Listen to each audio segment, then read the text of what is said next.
ସମସ୍ତଙ୍କୁ ଜୟ ଜଗନ୍ନାଥ।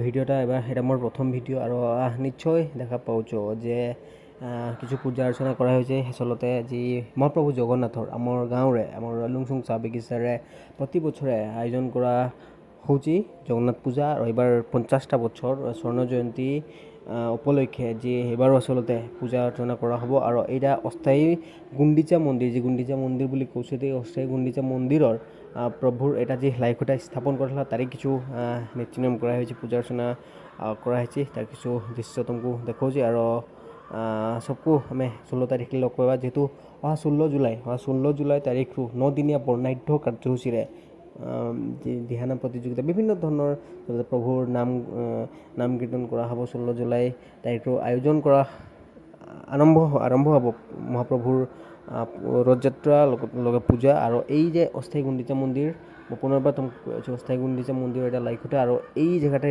মহাপ্ৰভুৰ ৰথ নেকি যোৱা হ'ব এইঠে। আৰু এইবাৰ আমাৰ যি ৰথযাত্ৰা আমাৰ লুংচুং চাহ বাগিচাটো ননৈ টি ষ্টেটটো নেকি যোৱা হ'ব। আকৌ সেইটো পুনৰ ঘূৰি আহি এই যি অস্থায়ী গুণ্ডিচা মন্দিৰ ৰখা হ'ব 9 দিন কাৰণে। আৰু তাৰি কিছু এটা তোমাক দৃশ্য দেখাଉଛି, এটা লাইখুঁটা স্থাপন কৰা হেলা। আৰু এবাৰ স্বৰ্ণ জয়ন্তী যিহেতু লগে মেলাও আয়োজন কৰা হৈছে, গতিকে চবেই আহিব পূজা